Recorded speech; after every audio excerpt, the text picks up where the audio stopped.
Muchas gracias a los dos ponentes. No sé si de la audiencia exista alguna pregunta, alguna duda que haya quedado de lo expuesto hasta el momento actual. Por lo pronto de Internet tenemos una. Es una pregunta abierta para los dos ponentes. ¿Cuánto recomiendan dejar como estancia máxima un captor de presión intracraneal? ¿Cuál es lo recomendable? No sé si Jerry quisiera contestar.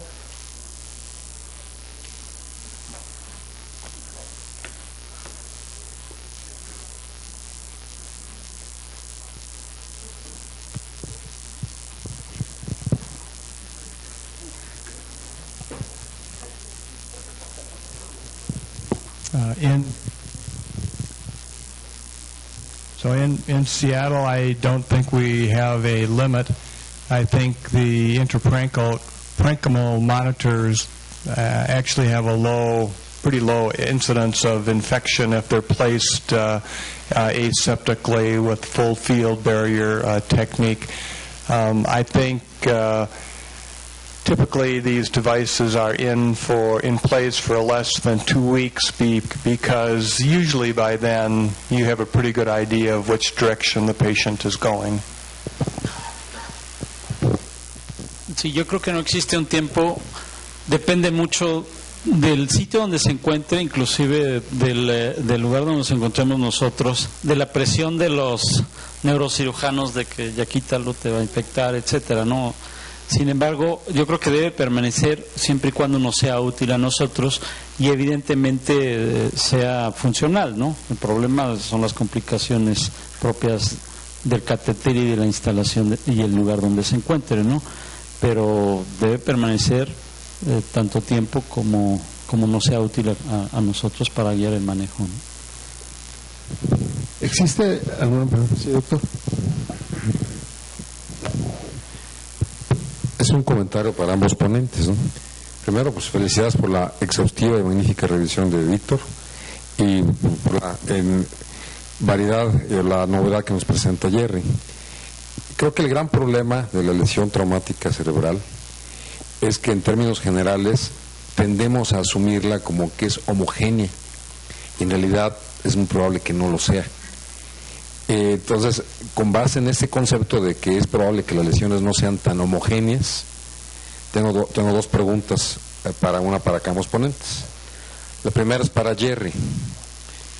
¿Existe algún criterio que se esté utilizando para decidir qué lado es el que voy a monitorizar más, el derecho o el izquierdo, para ver en dónde voy a ver más el flujo, si en la arteria cerebral media derecha o la arteria cerebral media izquierda, y si esto sería adecuado si tengo pacientes claramente con predominio de una lesión focal?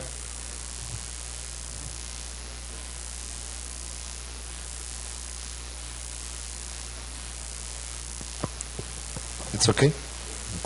Okay. Y la segunda para Víctor, si quiere que termine primero Jerry su respuesta, te la planteo ahorita.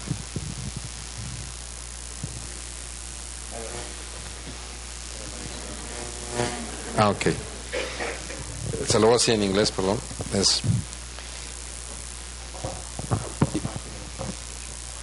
Ok. ¿En Spanish? Ok. Bueno, I think that one of our mistakes is that we tend to think in the traumatic brain injuries as being homogeneous, and in many patients there is the concern that the injury may not homogeneous. So if you're using a device as the one that you show us, is there a criteria that you must apply in certain patients in order to choose to monitor the right versus the left side of the cerebral artery, for example? Or how can we assume this technique is useful if we clearly have patients with focal lesions? So these are all fair questions, and they're hard to answer. I think in general we First of all, you could monitor both sides, the side with the lesion and the side without the lesion, and see if there is differential flow on the side with the lesion. You can use the same argument for any type of monitoring. Actually, most doctors would place the intracranial pressure monitor on the side opposite of where most of the trauma is occurring, because that is the side of the brain that you really want to protect from the secondary injury, probably. But I think the question comes down to I don't think we know the answer. The brain injury is definitely inhomogeneous, and it is, on the one hand, you can measure everything and not have a measure of what is happening in particular areas that may be at risk. On the other hand, you can measure a small area, but then perhaps miss a bigger picture, what is happening at a more global level. So I don't think there is an easy answer for this, and it even gets more complicated with the treatment that you might want to use, because you may have a treatment that may be effective for perhaps rescuing some areas of the brain that are at risk for ischemia, and then increasing blood flow to other areas that are at risk for more edema because of increased blood flow. So I think these are very practical questions. But I think, at least for me, they're very difficult to answer. I don't know what the right answer is. You already answered that. The answer is that if we can have a device like yours, we should monitor both sides. Yeah, that's what it's easy to do. It's easy to get the signal from both sides. So I don't know what it would mean if one side's normal and one side's abnormal, what you do with the data.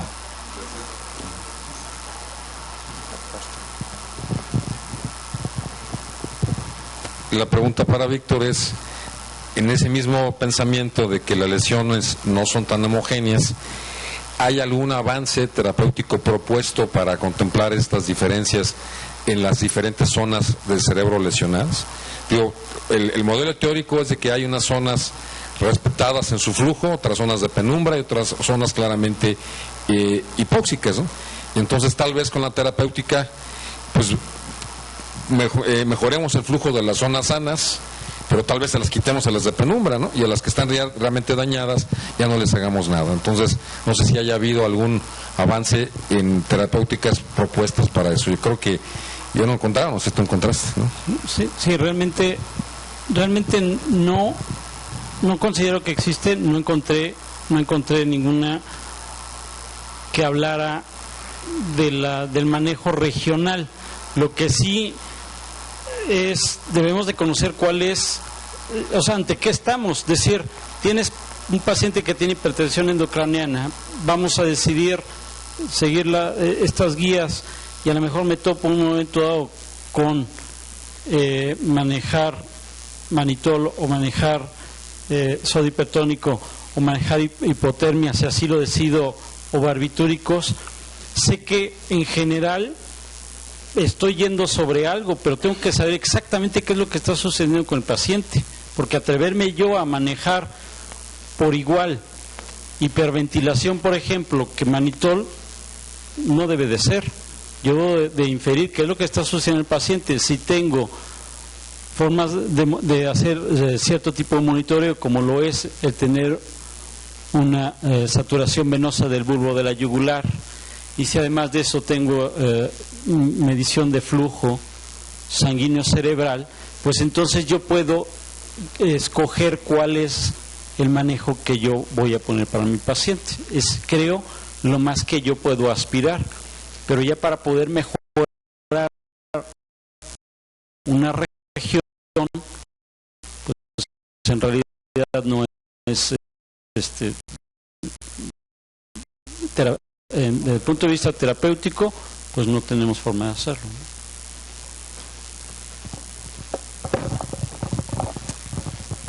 Also, as you know, if there were cancer doctors in the audience, they would say, well, of course you're not going to find a treatment that's going to be helpful for sepsis patients or traumatic brain injury patients because you treat all of them the same way and they have different types of injury. And that is just a problem that we have to deal with.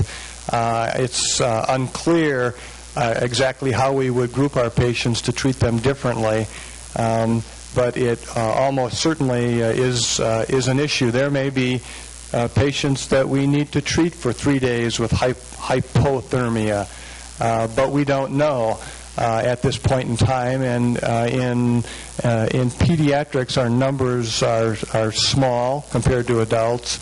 And then if we begin subdividing our patients into classes, the numbers even become smaller. The hematologists had to deal with that the same problem, but they got organized and they had all of the centers doing research on a specific problem at the same time. And that's why in the 1950s you died of leukemia and now basically you live. But they attacked the problem one step at a time over 50 years, and they now more than ever the oncologists are using specific drug regimens for specific tumors. And they're even getting better than that. They're using specific drugs in specific people by using genomics, and we are way behind on that. Hace algunos años, Julio Cruz de Brasil intentó clasificar a los pacientes con trauma de cráneo con base en lo que él preconizaba, que era el monitoreo de la oxigenación yugular, en dos grandes grupos, los que tenían predominio de hiperemia y los que tenían predominio de isquemia. En su punto de vista, ambas preguntas, ¿ese abordaje podría ser útil todavía? ¿Y cuál sería la herramienta para tratarlos de categorizar? Que volvemos a lo mismo, ¿no? Finalmente, creo que no vamos a tener una respuesta concreta para eso, pero creo que finalmente lo que estoy tratando de subrayar es que el problema es realmente muy complejo y lo que seguimos haciendo sigue siendo relativamente simple.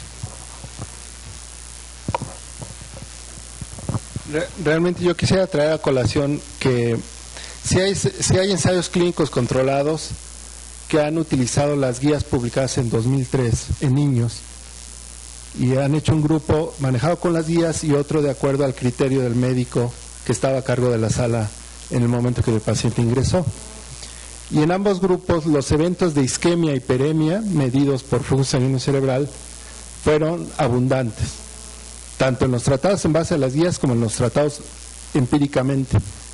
Esto quiere decir que el tratamiento propuesto no mejora los eventos que conducen al mal pronóstico de los pacientes. No los mejora, no los evita.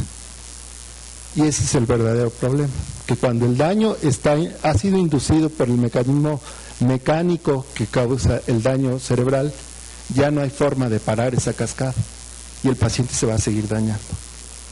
Lo que sí se sabe, y es lo que señaló Víctor al final, es que hay dos factores que agravan ese daño y que pueden llevar al niño a la muerte. Uno es la hipoxia y el otro es la hipotensión, y ambos dos son causados por mal cuidado del paciente. Entonces, cuidar bien al paciente es quizá la mejor solución que tenemos a la mano. Lo demás, todos siguen en veremos, y la verdad es que no creo que a corto plazo, ni siquiera a mediano plazo, haya una solución para esto. Falta mucho por conocer, empezando porque tratamos igual a un paciente que tiene un hematoma epidural agudo, que a uno que tiene un subdural crónico, que a uno que tiene un traumatismo cerrado, o que a uno que tiene lesión axonal difusa, que a uno que tiene otro tipo de lesión cerebral. A todos los manejamos igual. Entonces, realmente ese es el punto del trauma de cráneo. Bien, no sé si hay en la audiencia algún otro comentario, alguna otra pregunta. Sí, doctor.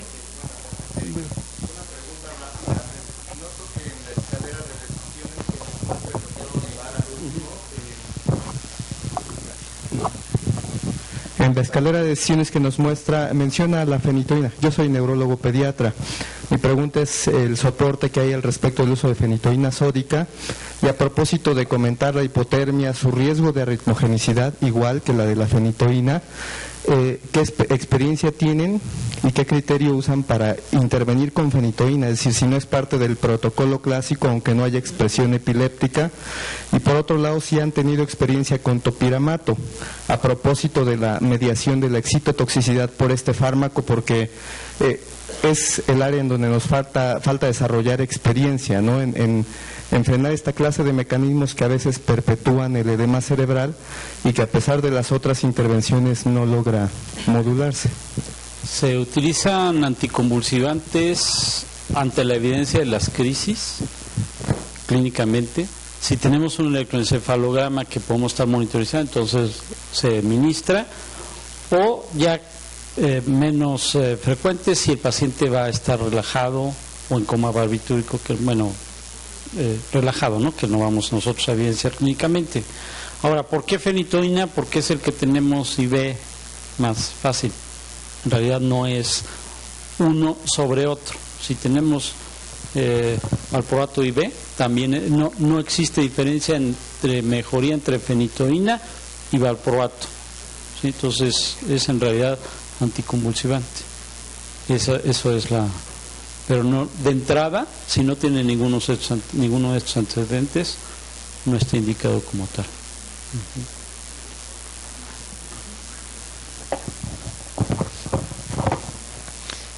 So the risks for hypothermia, I think, are threefold. One, there is a risk of increased bleeding, particularly with the trauma plague patient. Number two, there is a risk for nosocomial infection because all of your immune system doesn't work as well at a lower body temperature. And the third is kind of a practical thing. These patients who you maintain hypothermic begin to shiver. And for a lot of patients, they require neuromuscular paralysis in order to actually achieve hypothermia, because around 35 degrees is when your shivering reflex is maximum, and these patients frequently require neuromuscular blockade, and then a couple things happen. You lose your exam, your neuromuscular exam, and also if the patient's really sick and they're going to die anyway, what you do is just delay and spend a lot of money with a patient who is neuromuscularly blocked, who may die anyway, and you just prolong the hospitalization by a couple of days. That's the cynical view. If we could find...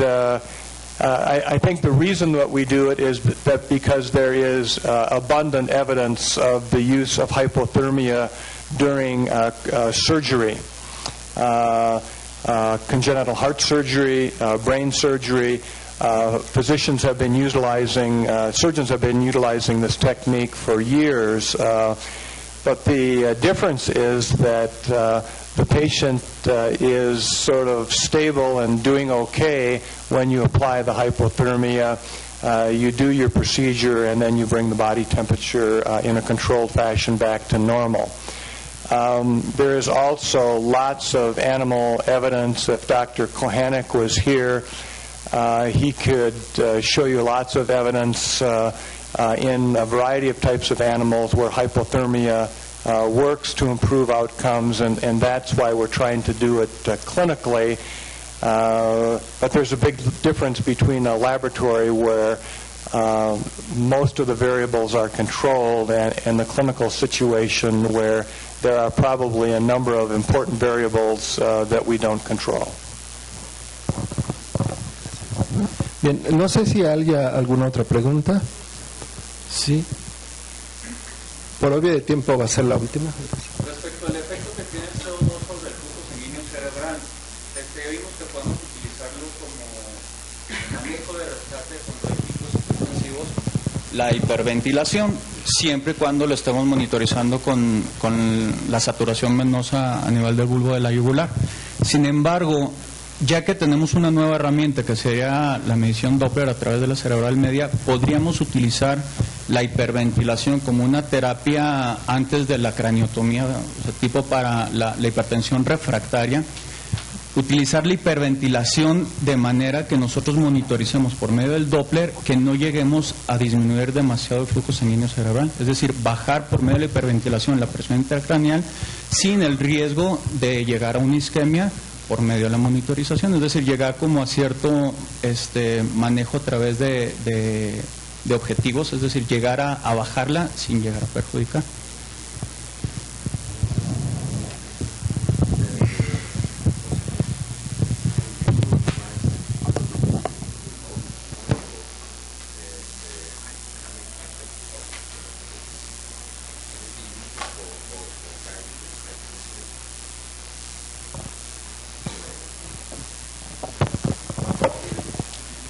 I suppose the technique of measuring the cerebral blood flow velocity could be used to look at the effect of hyperventilation. It has not been utilized, to my knowledge, for that purpose, but I think it could. There's no reason why the device could not be applied to a patient's skull and be left there, during the whole treatment phase instead of just measuring the patient, for example, every day. So I think it's possible. There are lots of other modalities that have been utilized that show that hyperventilation causes immediate cerebral vasoconstriction and impairs blood flow. So this would be another additional evidence on top of Por supuesto, vamos a ir realizando pruebas y vamos a ir diciendo estas son otras evidencias nuevas de que sí puede utilizarse. That would be, if a patient was having a crisis, yes, I mean, you could then hook the patient up to the bag and begin your bag mask or bag tube ventilation. Pero a lo mejor nos van a llevar varias generaciones que lo podamos desarrollar. Someone could say, whoa, well, slow down, not quite so hard. A lo mejor si quisiéramos ir más rápido, alguien nos diría, ¿saben qué? Esperen un poquito, vamos a demasiado rápido. Tenemos que ver bien cada una de estas ideas. Sí, la hiperventilación pasó a ser una terapia de segunda necesidad, o sea, ya en el grupo de terapias secundarias, no primarias, ¿no? Por los riesgos que esto conlleva. Ahora, si yo ya tengo eventos en los cuales la presión intracraneana ya es refractaria al manejo convencional que hice, yo creo que es escalar más rápidamente a las otras opciones que tengo, como lo es la craniotomía, o si tengo suficiente evidencia de hipotermia, lo que esté, pero estar a la par ya con la hiperventilación, los riesgos creo que son muy altos. Obviamente, bueno, no sé cuántos en el auditorio intensivistas aquí Obviously, I have no number because I haven't seen so many cases. Como que no va. Y bulbo de la yugular, pues no lo hacíamos o así muy simplistamente, pero una vez en el tiempo. No tenemos fibra óptica para estarlo midiendo continuo. Entonces, yo creo que no tenemos la seguridad actualmente nosotros aquí en nuestro medio como para poder ver si está incrementando la presión intracraneana. Pues sí, hiperventílalo, pero el riesgo de esto y la consecuencia de esta acción no vamos a poder tener la dimensión de ello, ni siquiera cuando ya se vea reflejado en la presión tisular cerebral de oxígeno. Entonces yo creo que no está, yo no lo recomendaría, no lo hacemos, no lo hago, sino que mejor instituir otro tipo de terapia. Bien, les agradecemos a todos los asistentes por su presencia. Y antes de despedirnos, vamos a los presentes al doctor Jerry Zimmerman de parte de la Asociación Mexicana de Terapia Intensiva. from the Pediatrics Le van a gritar que se la Association. ponga, ¿verdad? No creo que se la ponga, ¿verdad?